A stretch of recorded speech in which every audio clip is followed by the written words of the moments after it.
Ça marche très fort. Ah la vache!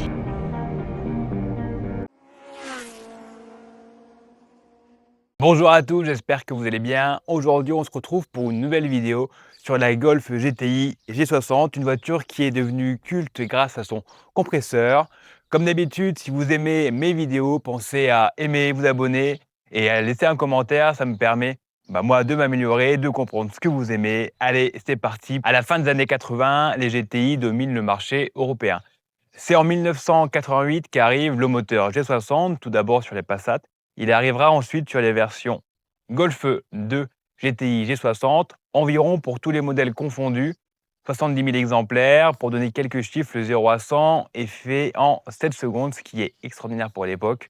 On a un poids d'environ 1,80 tonne et on a 160 chevaux pour 225 Nm de couple. Il faut se rappeler que dans les années 89-90, c'est vraiment très puissant, de 1 0 à 100 en 7 secondes. On connaît tous Volkswagen qui est la voiture du peuple. À la fin des années 80, la concurrence devient rude dans ce segment avec Ford, Peugeot et également Renault qui sortent de plus en plus de produits innovants, notamment avec les turbos.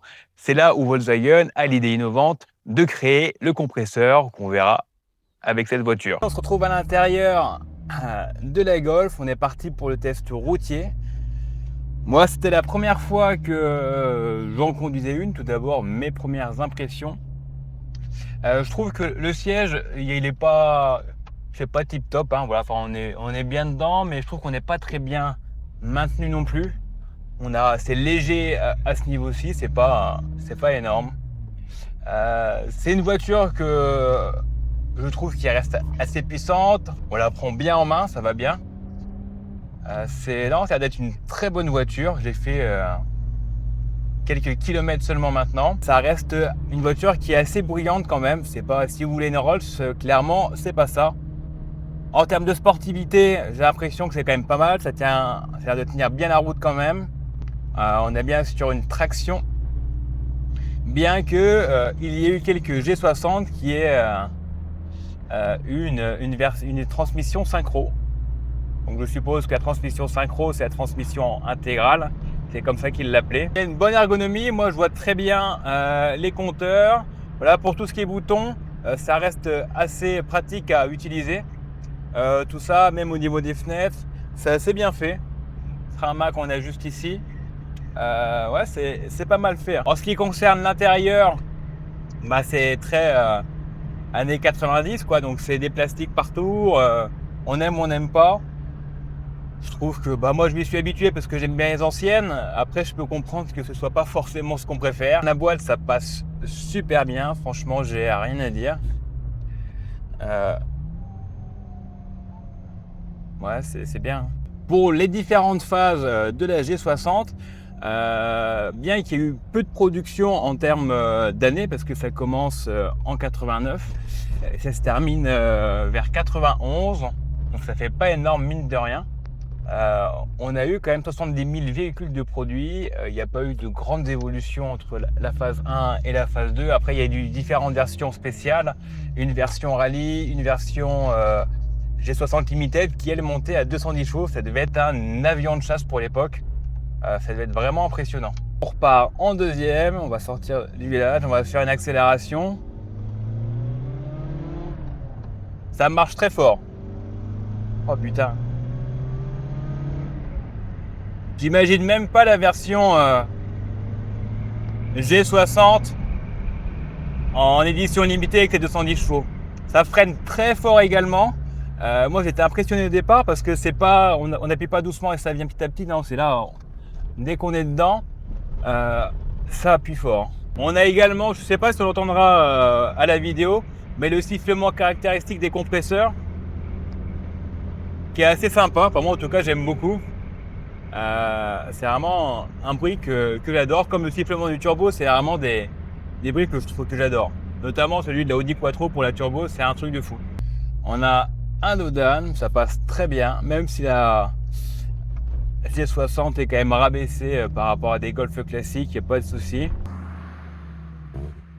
La direction est très fluide également, il n'y a rien à dire à ce niveau-là. Alors aujourd'hui, En 2026, ça peut paraître minime d'avoir 160 chevaux, mais il faut se remettre dans le contexte de l'époque. C'était extraordinaire d'avoir cette puissance-là pour un poids qui avoisine les 1 tonne 80 environ. Je vais me faire surprendre par les freins parce que, comme je vous disais auparavant, ça grippe très très fort dès qu'on appuie légèrement. Si vous aimez ces vidéos, pensez à vous abonner, à liker, à commenter et me dire voilà en commentaire quelle voiture vous aimeriez que je présente. Si vous aussi vous avez des voitures que vous souhaitez que je présente, n'hésitez pas à me le dire également et prendre en contact directement avec moi.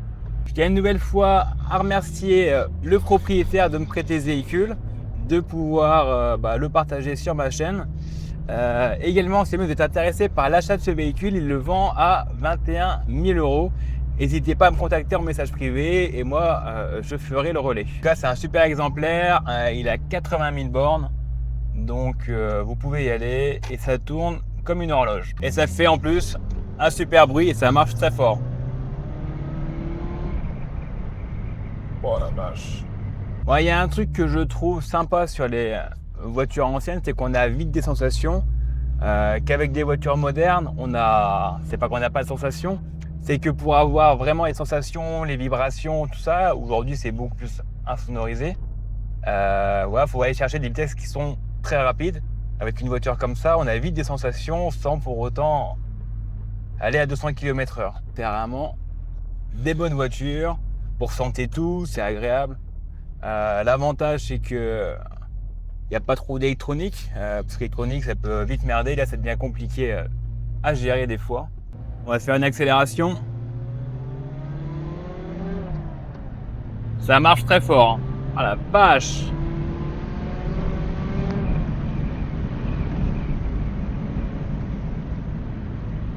Ah non, c'est impressionnant la puissance.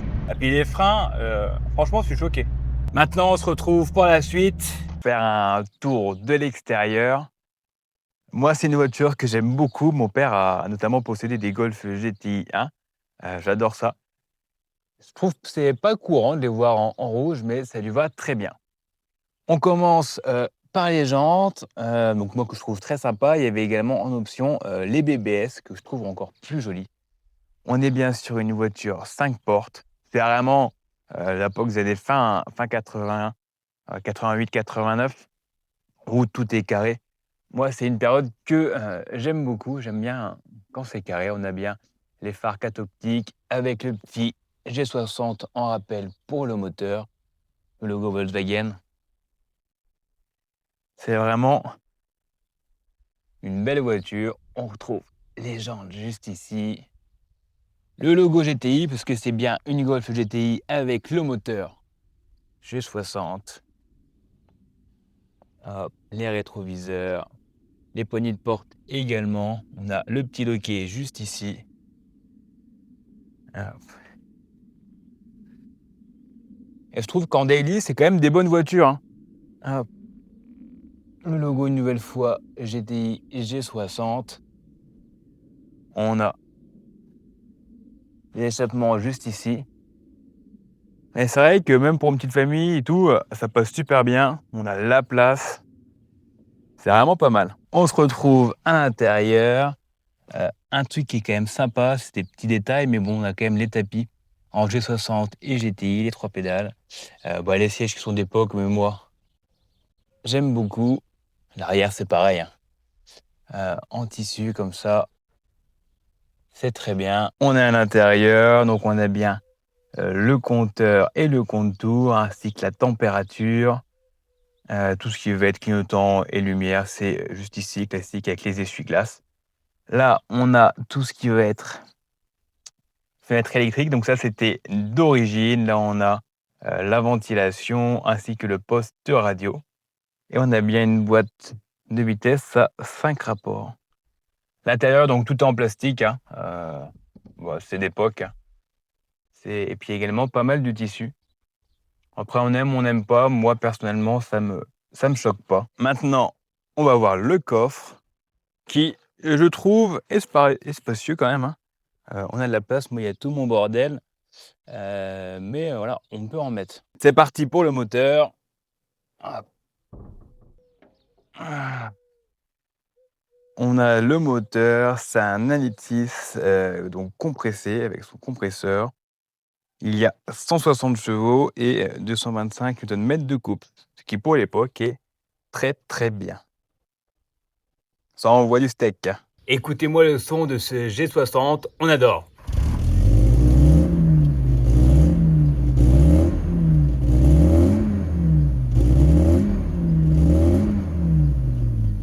Dites-moi ce que vous en pensez en commentaire. L'avantage d'avoir un moteur avec compresseur, c'est qu'on a la puissance directement des bas régimes.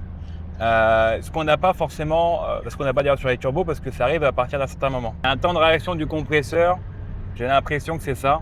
Il met un peu de temps à répondre, et par contre dès qu'il répond, il part dans les tours. Maintenant on va voir 3 avantages et 3 inconvénients sur cette Golf 2. Tout d'abord on va voir les avantages. Tout d'abord, c'est un moteur qui n'a pas de turbolag, donc c'est quand même sympa. On a une sonorité qui est bien particulière avec ce compresseur que j'apprécie énormément. Et en 13e point, moi je dirais que c'est quand même sa polyvalence, parce que je l'ai dit tout à l'heure, c'est quand même une voiture qui est en 5 ports. On peut, ça peut être un délit tout simplement. En ce qui concerne les points à défendre, où on peut parler d'inconvénients de la voiture, ça va être tout d'abord, on a la consommation qui aujourd'hui devient important au prix de l'essence. En deuxième point négatif, on aura l'entretien du compresseur qui peut être compliqué. Et puis en troisième point, ça peut être peut-être un peu moins joueuse que certaines rivales. Pour ses rivales, ses concurrentes, on a la Peugeot 309 GTI qui fait 160 chevaux également, qui est plus radicale, plus légère. L'Opel Kadett GSI qui elle fait également 156 chevaux. Donc c'est vraiment ses concurrents directs dans le segment. Moi j'ai pas pu essayer les autres. Coup de cœur pour les Golf en tous les cas. Mon père en a possédé, donc c'est des voitures que j'aime énormément. Et après dans les autres concurrentes, on a également la Renault 21 Turbo.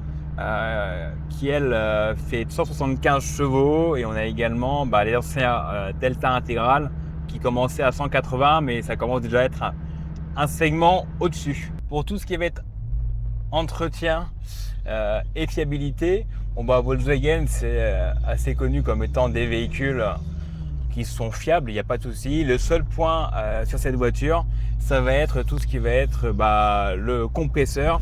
Si jamais c'est mal entretenu, ça peut casser, donc on va faire bien attention avec ça.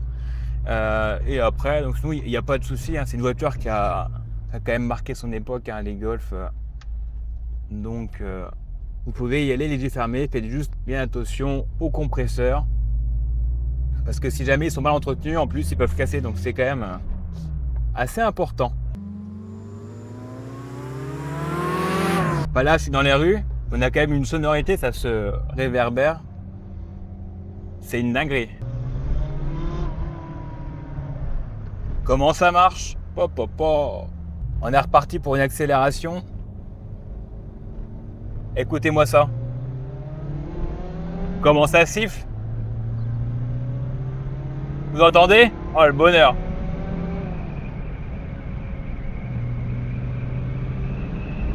Oh le dinguerie! Et comment ça freine? Je suis impressionné par la puissance. On va repartir là. Allez. Comment ça envoie? Le 0 à 100 se fait en 7 secondes environ. C'est une voiture qui fait 160 chevaux, 225 Nm de couple. Ça marche très très bien. En ce qui concerne la direction, il n'y a rien à dire, c'est léger, c'est précis. La boîte de vitesse passe super bien, j'ai rien à dire. Comme dans du beurre. Alors, pourquoi ce compresseur a marqué toute son époque? Tout d'abord parce qu'il proposait pas de turbolag. Ça pour l'époque c'était inédit parce que les concurrentes étaient quasiment donc soit en moteur classique atmosphérique ou alors c'était les turbos pour les booster. Ça c'est le premier point, et également ça propose une sonorité qui est totalement unique, bien que le turbo ça a également une sonorité unique, mais celle-là également. Donc c'est vraiment le G60, ce moteur avec ce compresseur qui est incroyable. Et puis on a de la puissance tout le long, ce que le turbo n'a pas aussi. Et une bonne puissance quand même, que ça envoie. Pour toutes ces raisons que le G60 a marqué son époque. C'est vraiment une expérience à faire de conduire des voitures comme ça. Moi, personnellement, j'adore faire ça. C'est un bonheur.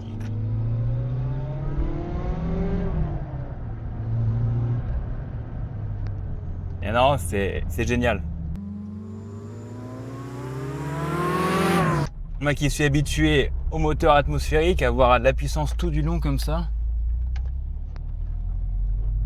c'est vraiment cool. Le confort reste quand même sommaire dans la voiture. Alors, je dirais pas qu'on est super bien assis, on n'est pas mal assis non plus, c'est rien de fou. On est légèrement maintenu, mais c'est pas énorme non plus. On se retrouve pour la fin de cette vidéo. Allez, à tout de suite. On arrive à la fin de cette vidéo. Je tiens tout d'abord à remercier le propriétaire qui me l'a prêté. Également, cette voiture est à vendre pour 21 000 €. Si vous êtes intéressé, n'hésitez pas à me contacter. Je tiens à vous remercier. Pensez à vous abonner, à liker et à commenter. Ça me permet de me soutenir et d'avoir de plus en plus de véhicules à vous proposer. Merci à vous, prenez soin de vous et de vos moteurs. À bientôt.